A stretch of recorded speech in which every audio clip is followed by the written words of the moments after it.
नमस्कार,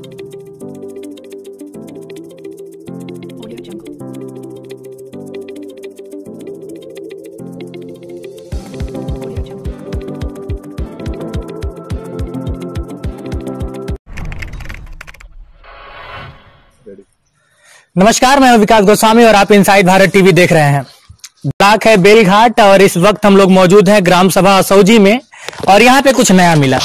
नया ये मिला कि इनसाइड भारत टीवी की टीम अभी तक जहां जहां गई तमाम प्रत्याशी मिले, लेकिन यहाँ पे कुछ नारी सशक्तिकरण का एक बेहतर मिसाल मिल रहा है।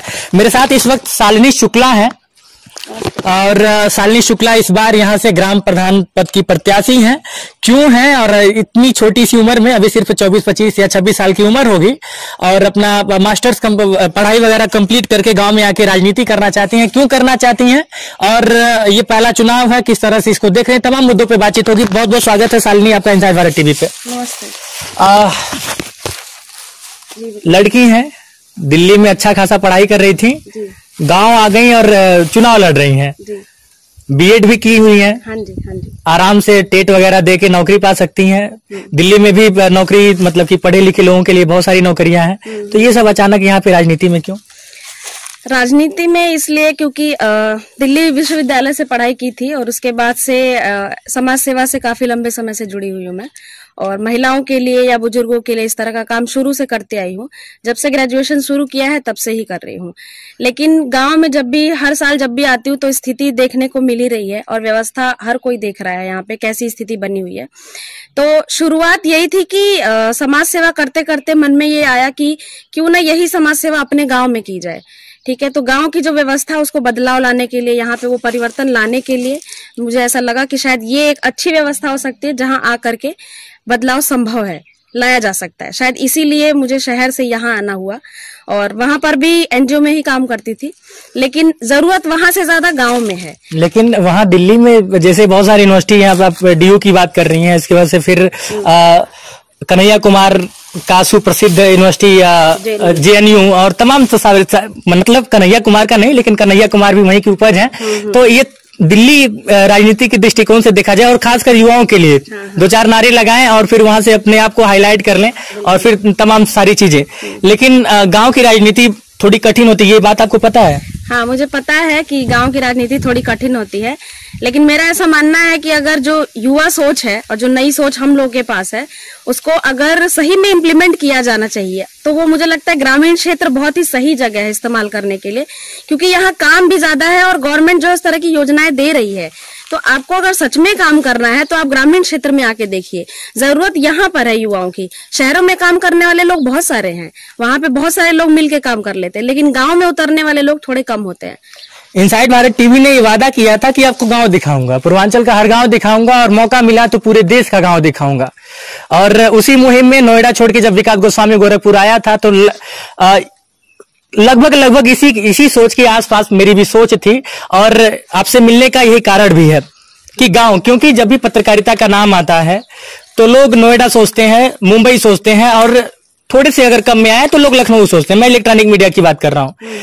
गोरखपुर में जब मैं था और ये सारी चीजें करना चाहता था तो कहीं से कुछ नहीं था, तो नोएडा छोड़ के गोरखपुर आने का उद्देश्य भी यही था। बहरहाल क्या लग रहा है अभी तक, मतलब कि अब चूंकि 15 तारीख को चुनाव है और समय अब काफी कम है, टक्कर काफी तगड़ी होगी, क्योंकि एक तो होता है कि कई लंबे समय से लोग राजनीति करते आ रहे हैं और आप अभी नई, तो कैसे हिसाब किताब होगा? मेरा ऐसा नहीं मानना है कि मतलब वो चीजें बहुत ही स्टार्टिंग से शुरू, मतलब पहले से होनी चाहिए। मुझे ऐसा लगता है जब आपको दिख रहा है कि हाँ यहाँ समस्याएं हैं, आपको उतरना चाहिए, बजाय इसके सोचने कि चलो हम 2 साल 5 साल और माहौल बनाएंगे उसके बाद उतरेंगे। बस हाँ, जनता को ये समझ होनी चाहिए कि आप जिसका चुनाव करने जा रहे हैं क्या वो सच में उतना शिक्षित है या फिर वो आपके सुयोग्य है। सिर्फ लिखवा देने से कि हम ईमानदार हैं, कर्मठ हैं, ये सारी चीजें, तो शायद गाँव की स्थिति आज तक ऐसी नहीं होती। अभी तक बहुत गाँव सारी तो चीजें आपका बदल ठीक गई है, होती। स्थिति तो ठीक लग रही है देखने में। जहाँ मैं खड़ी हूँ, आप यहाँ की स्थिति देखिए, ये हमारा पंचायत भवन है, ठीक है। अगर आपको भी पता है कि पंचायती राज अधिनियम के हिसाब से ग्राम सभा की बैठक होनी चाहिए पंचायत भवन में, जो कि महीने में एक बार होनी ही चाहिए। लेकिन यहाँ मुझे लगता है शायद पता भी नहीं है लोगों को कि ये पंचायत भवन यहाँ बना हुआ है, यहाँ आना चाहिए, बैठक होनी चाहिए। यहाँ पे बैठक मतलब बैठने की जगह है क्या? मुझे तो नहीं दिख रहा है। बिल्कुल कोई जगह नहीं है, ये ऐसे जंगल वाली जगह पे बना हुआ है। एकदम व्यवस्था जो है वो एकदम जर्जर हालत में है, लकड़ी कड़ी भरा हुआ है, कंडास संडास। और आप ये देखिए कि जो प्रधान ने जो भी चीजें बनवाई गई हैं प्रधानी के अंतर्गत जो आती हैं, जैसे नलकूप हो गए या कुएं हो गए या तालाब की व्यवस्था देख लीजिए, सारी व्यवस्थाएं बहुत जर्जर हैं यहाँ पे, ठीक है। अगर यही व्यवस्थाएं शुरू से सब लोगों ने की होती, जितने लोग भी अभी तक उतरे हैं राजनीति में, शायद हम लोगों जैसे युवाओं को फिर और भी जगह है जहाँ पे हम काम कर सकते हैं।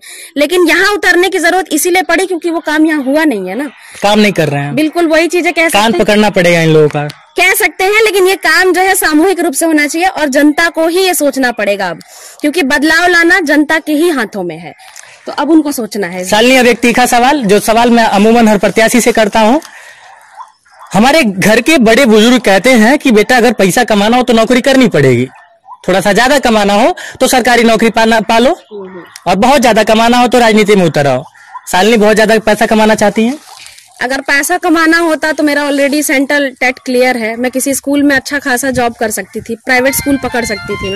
मैं एक संस्था में काम करती थी, यूथ फॉर सेवा संस्था में, वहां मेरी सैलरी भी अच्छी खासी थी, मैं अच्छा खासा कमा रही थी और सामाजिक सेवा भी कर रही थी। लेकिन अगर मेरा पैसा कमाना ही एक जरिया होता तो मैं प्रधानी के चुनाव में नहीं उतरती। मुझे बहुत सारे लोगों ने ये बात बोली कि बेटी आपको तो जिला लेवल पे लड़ना चाहिए विधायक, आप क्या गांव में लड़ रही हैं। लेकिन अगर मुझे बदलाव यहाँ लाना है, यानी मेरा कोई स्वार्थ नहीं है, मैं यहाँ देना चाहती हूँ लोगों को, जो सरकार योजनाएं लेके आई है उसको जमीनी स्तर पर लागू करवाना चाहती हूँ। मैं दिखाना चाहती हूँ कि आदर्श ग्राम सच में होता क्या है, जो हमारे कहीं भी इस पूरे क्षेत्र में कोई भी आदर्श ग्राम मैंने देखा नहीं कि कोई सूची में हो। एक से एक बढ़ के गांव है, जो यूपी के हाथरस की ही आपकी बात कर लूं वहां पे, तो आप वहां पे बात कर लीजिए, वहां पे देखिए कि एक से बढ़ के एक गांव है जो आदर्श ग्राम की सूची में है।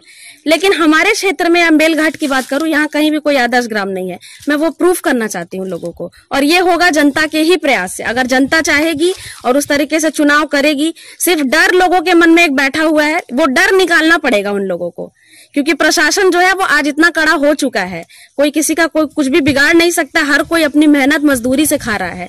यही चीजें लोगों को समझनी पड़ेंगी। अब क्या मतलब, क्या यहाँ पे बाहुबली टाइप का भी चुनाव होता है क्या, कि डर से लोग वोटिंग करते हैं? नहीं, यहाँ पे थोड़ा सा बाहुबली टाइप का नहीं है, लेकिन हाँ लोगों के मन में ये भय बैठ गया है कि शायद हमारा वोट देना, पता नहीं वो सफलता उसमें मिलेगी भी नहीं मिलेगी, वो चीजें बदलाव आएगा भी नहीं आएगा, तो एक डर है यहाँ पे। वो प्रशासन को जरूरत है यहाँ पे वो डर हटाने की और जनता को और जागरूक होकर के उस तरीके से वोट देने की। सालू, जब मतलब आपका बुलाने वाला नाम सालू है, मेरे मुंह से निकल गया, शायद कोई आपके घर पे बोल रहा था, मैं सुना था।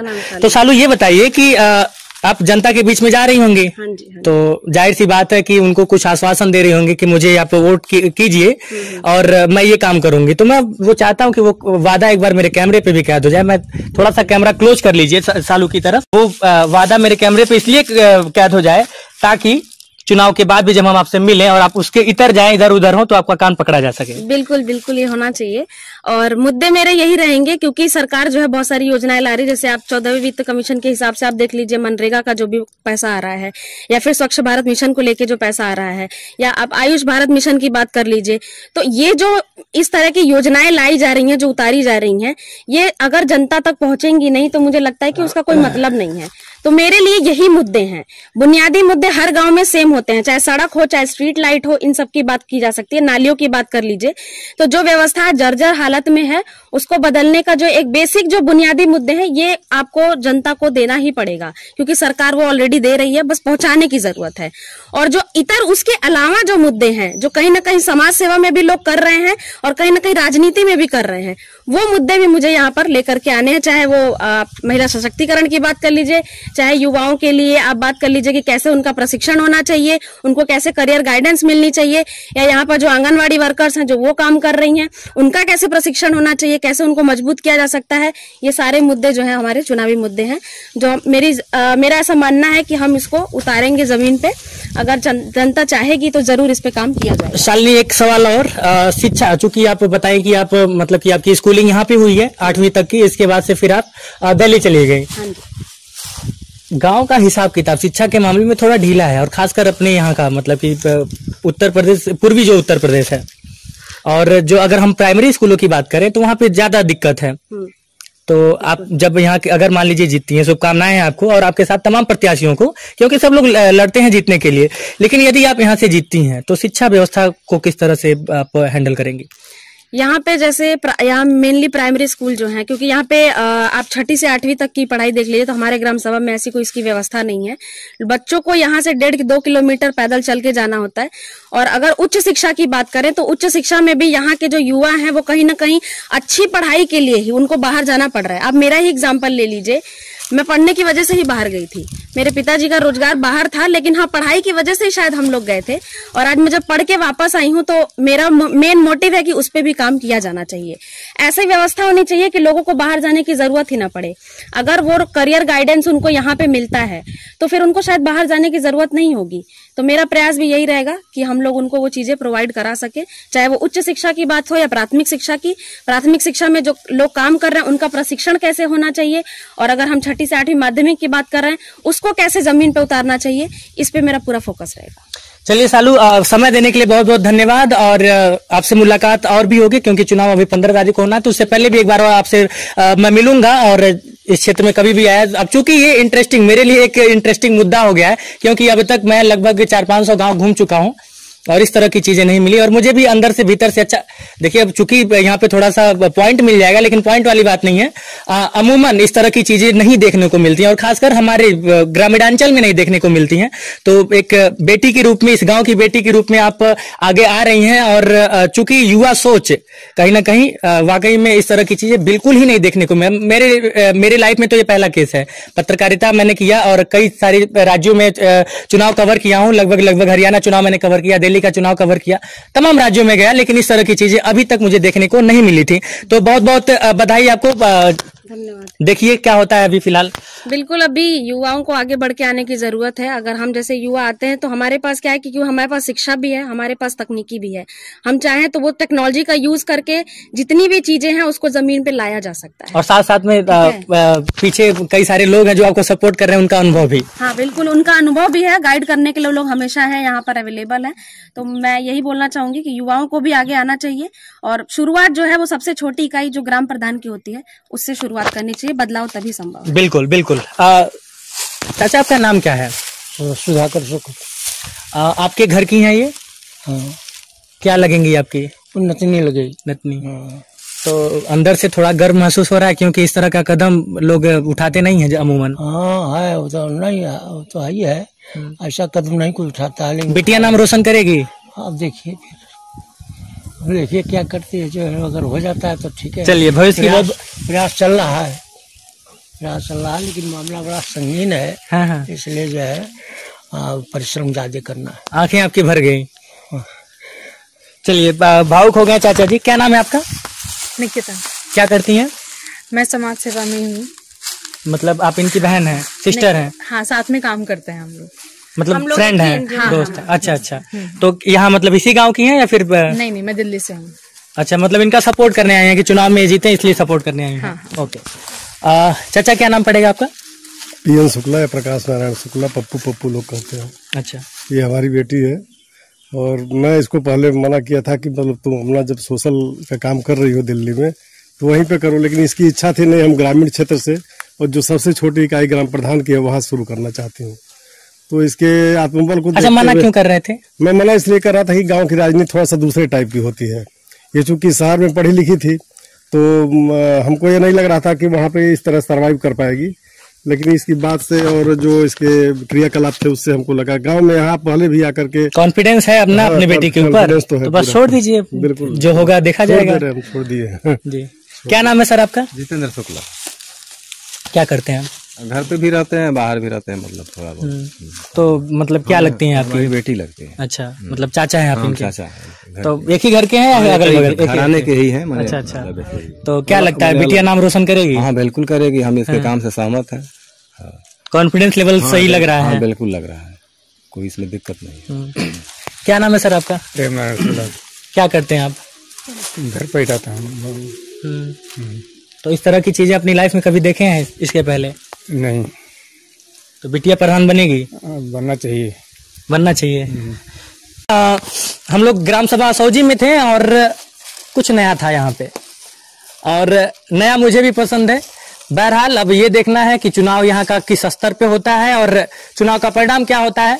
और इस गांव में लगातार हम लोग अगर दोबारा से आना हुआ तो आपको अपडेट करते रहेंगे। कैमरे के उस पार से मेरा सहयोग कर रहे हैं अश्वनी वर्मा, कैमरे के सामने वाला व्यक्ति विकास गोस्वामी, और आप इनसाइड भारत टीवी देख रहे हैं।